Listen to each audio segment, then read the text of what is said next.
Jika R sama dengan 1 dan minus 1 atau mendekati 1 dan mendekati minus 1, maka hubungan X dan Y akan sangat kuat. Jika R sama dengan 0 atau mendekati 0, maka hubungan X dan Y semakin lemah atau bisa dikatakan tidak ada hubungan sama sekali. R positif artinya kenaikan atau penurunan X umumnya diikuti dengan kenaikan penurunan Y. Jika X naik, maka Y-nya juga naik.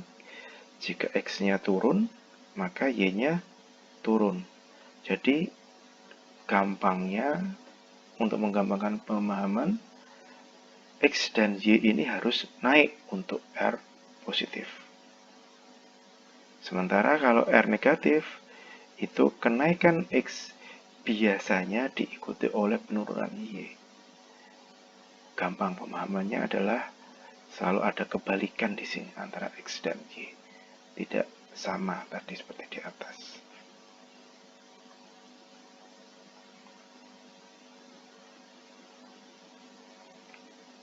Oke, di sini tadi garis tadi seperti di awal. Nah, ini contohnya.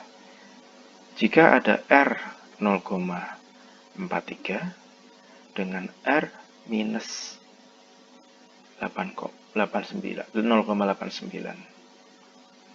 maka mana yang lebih kuat pengaruhnya? R yang ini atau R yang ini?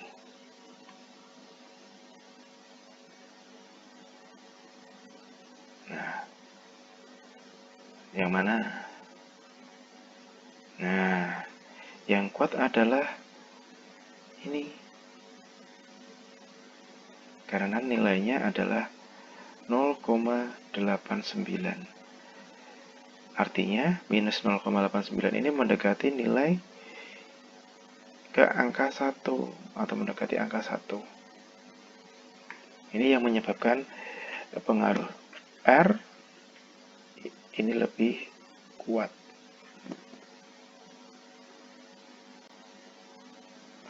Koefisien korelasi rumusnya dengan rumus Pearson, R sama dengan N kali sigma XI kali YI dikurangi sigma XI sigma YI dibagi dengan akar N kali sigma I kuadrat dikurangi dengan sigma XI kuadrat kali dengan akar N sigma YI kuadrat dikurangi sigma YI kuadrat. Ini berbeda ya. Dengan ini, X adalah variabel dependen, X adalah variabel independen, N adalah jumlah observasi atau pengukuran, R adalah koefisien korelasi. Yang perlu diingat di sini adalah antara XI kuadrat dengan X sigma XI di sini kuadrat itu berbeda. Kalau di sini adalah X masing-masing adalah sigma X-nya dikuadratkan dulu, baru dijumlah. Sementara di sini dijumlah dulu, baru dikuadratkan. Oke, kita lanjutkan ke yang berikutnya. Metode untuk mengetahui besarnya sumbangan atau kontribusi dari X terhadap naik turunnya Y. Misalkan di sini adalah Y sama dengan hasil penjualan, X adalah biaya iklan. Maka naik turunnya Y selain disebabkan oleh variabel X, juga disebabkan oleh variabel lain. Misalkan, seberapa besar perubahan di pendapatan masyarakat, selera masyarakat, harga dari produk. Jadi hasil penjualan itu dipengaruhi dengan kata lain X1, X2, X3, dan X4. Rumus koefisien determinasi atau KP sama dengan R kuadrat. Sekarang kita masuk ke contoh. Tadi contohnya adalah berapa kenaikan biaya iklan dan hasil penjualan. Ada nggak pengaruhnya antara X1 dengan X3? Oh ya, tadi lupa saya. Kalau ada X1, X2, X3 itu adalah berganda. Sementara ini kita masih belajar terkait dengan sederhana, yaitu antara X1, Y hanya dipengaruhi oleh satu variabel X. Sementara tadi yang saya sebutkan adalah X1, X2, X3 itu adanya Y dipengaruhi oleh beberapa variabel X. Di sini kita lihat apakah Y, berapa nilai Y dipengaruhi oleh satu variabel X. Hitung koefisien korelasi atau R dan koefisien determinasi R kuadrat. Kemudian jelaskan artinya.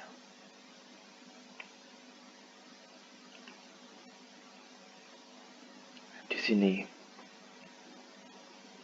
Nah, kalau ini tadi kita ambil dari sini.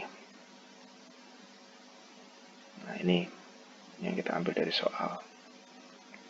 Kemudian kita X. Nah, di sini. X kuadrat. Di sini kita kuadratkan dulu. Kita kuadratkan 1 dikuadratkan jadi 1, 2 dikuadratkan jadi 4 untuk yang ini. Sementara kalau sigma X1 baru dikuadratkan adalah di sini jumlahnya. Ini untuk yang ini.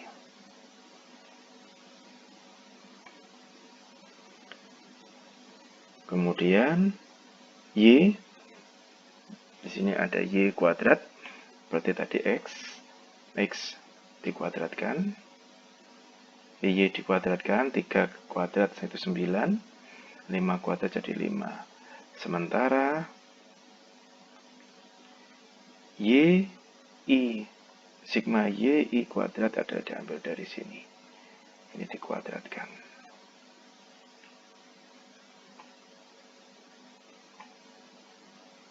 Nah, harapannya sampai sini jelas. Kemudian sementara sigma di sini, ini sigma X kali Y itu masuknya ke atas sini. Jadi pembuatan tabel ini itu untuk mempermudah kita mencari angka-angka yang akan kita gunakan untuk menghitung R.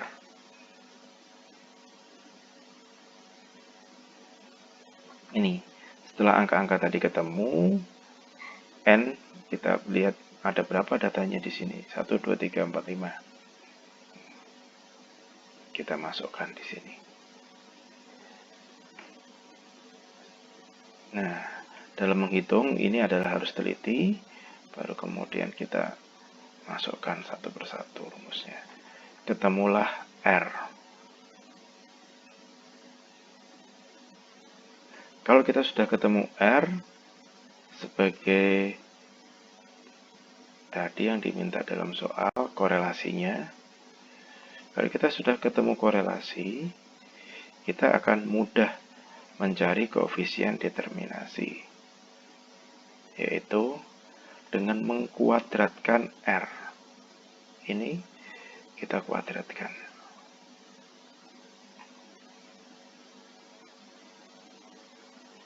Nah, setelah kita ketemu koefisien korelasi dan koefisien determinasi, kita tinggal menerjemahkan apa arti dan maksudnya. Nah,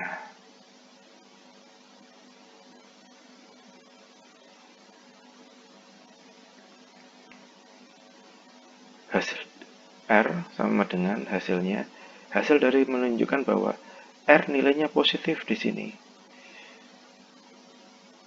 R nilainya positif. Ini nilainya positif.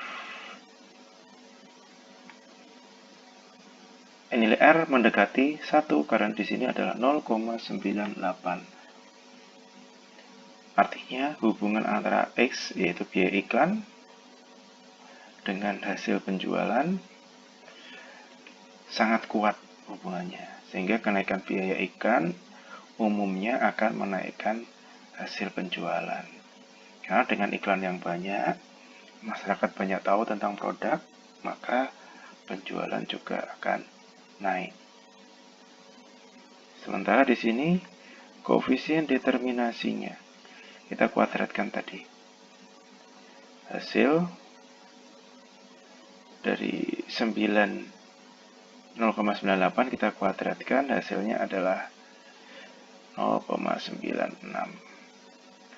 Kita kalikan 100% jadi 96%. Artinya sumbangan X terhadap variasi Y adalah sebesar 96%. Sedangkan sisanya yang 4% ini disebabkan oleh faktor lain. Tadi seperti yang di awal contohkan adalah tingkat pendapatan masyarakat, selera masyarakat, harga. Dengan kata lain, semua itu tidak akan berpengaruh atau faktor-faktor lain. Ini akan kita lihat nanti. Saya rasa cukup keterangannya. Terima kasih. Silahkan dikerjakan untuk latihan. Ada 2 soal di sini untuk latihan. Soal pertama, soal kedua. Terima kasih atas perhatiannya. Semoga bermanfaat. Kita ketemu lagi di pembahasan materi berikutnya.